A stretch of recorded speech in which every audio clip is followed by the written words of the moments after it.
नमस्कार, मैं प्रद्युम्न जोशीला नलवा। नायब सैनी की जो सरकार है उसमें प्रदेश के 2 लोकसभा क्षेत्र ऐसे हैं जिनको कोई तवज्जो नहीं दी गई। लगता है कि भारतीय जनता पार्टी की सरकार उन 2 लोकसभा क्षेत्रों को पूरी तरह से भूल गई है। जी हां, जब मनोहर लाल जी की सरकार के जाने के बाद नायब सिंह सैनी प्रदेश के मुख्यमंत्री बने और उन्होंने अपने जो मंत्रियों को बनाया उनमें प्रदेश के 2 सबसे महत्वपूर्ण जो लोकसभा के क्षेत्र हैं उनमें से किसी भी विधायक को सरकार में मंत्री नहीं बनाया गया।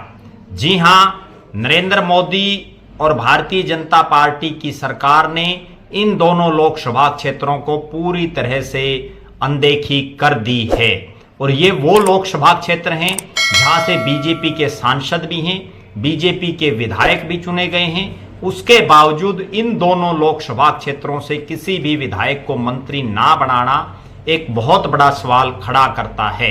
जी हां, मैं बात कर रहा हूं हरियाणा की सबसे हॉट लोकसभा सीटों में गिनी जाने वाली रोहतक लोकसभा सीट और सोनीपत लोकसभा सीट, या यूं कहें कि जो पुराना रोहतक है जिसमें रोहतक, सोनीपत, झज्जर का तमाम इलाका, इस क्षेत्र से किसी भी नेता को मंत्री नहीं बनाया गया है। 18 विधानसभा क्षेत्रों वाले इन दोनों लोकसभा क्षेत्रों को चौधरी भूपेंद्र सिंह हुड्डा का गढ़ माना जाता है, उनका घर माना जाता है। बेशक लोकसभा चुनाव में यहां दोनों पिता पुत्र चुनाव हार गए थे, चौधरी भूपेंद्र सिंह हुड्डा और दीपेंद्र सिंह हुड्डा। उसके बावजूद विधानसभा में यहां बहुत सी सीटों पर, अधिकतर सीटों पर कांग्रेस जीतने में कामयाब रही।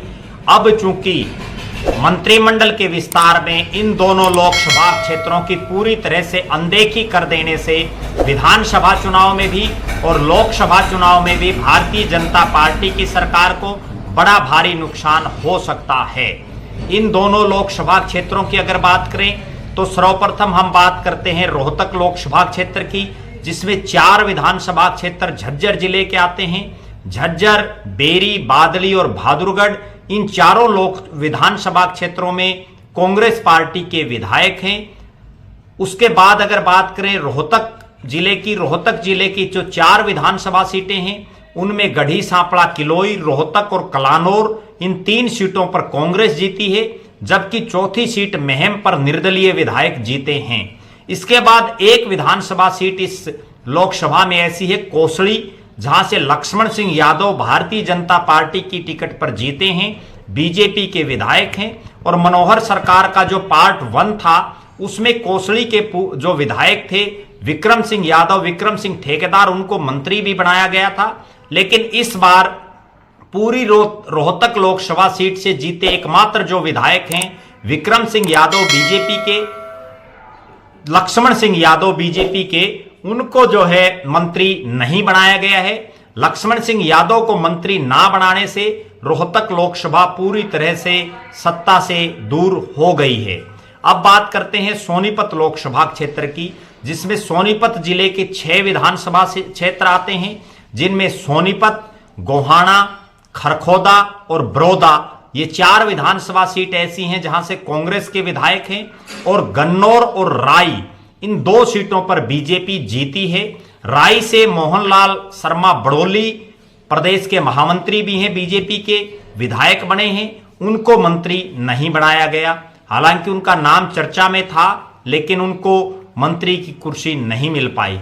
दूसरा बड़ा नाम था निर्मल चौधरी, जो गन्नौर से भारतीय जनता पार्टी की विधायिका हैं और एक जाट चेहरा भी हैं, महिला भी हैं, और ऐसा लग रहा था कि महिला कोटे से निर्मल चौधरी को बनाया जा सकता है। जिस तरह से कमलेश ढांडा के समीकरण थे कि जाट और महिला, उसी तरह से निर्मल चौधरी के भी समीकरण थे, लेकिन उनको भी मंत्रिमंडल में जगह नहीं मिल पाई है। लिहाजा पूरा सोनीपत जिला खाली। उसके बाद बात करते हैं सोनीपत लोकसभा में 3 हल्के जींद जिले के आते हैं, जिसमें जुलाना से जेजेपी के विधायक हैं, सफीदों से कांग्रेस के विधायक हैं और जींद शहर से कृष्ण मिड्ढा बीजेपी के विधायक हैं। कृष्ण मिड्ढा का भी मंत्रिमंडल में नाम चल रहा था कि उनको मंत्री बनाया जाएगा, लेकिन आखिरकार उनकी जगह सुभाष सुधा, जो कुरुक्षेत्र के थानेसर के विधायक हैं, उनको जो है मंत्रिमंडल में जगह दी गई।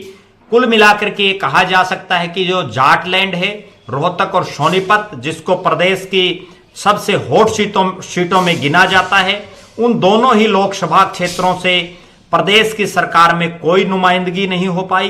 क्या रोहतक और सोनीपत की अनदेखी नायब सिंह सैनी और नरेंद्र मोदी जी की सरकार पर भारी पड़ेगी?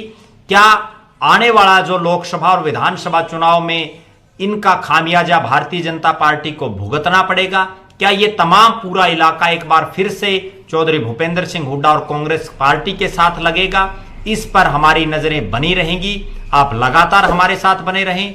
हमारे फेसबुक पेज को लाइक और फॉलो करें, यूट्यूब पर चैनल को सब्सक्राइब करें, बेल आइकन घंटी का बटन अवश्य दबाएं, वीडियो को ज्यादा से ज्यादा शेयर करें, अपने बहुमूल्य कमेंट्स अवश्य लिखें।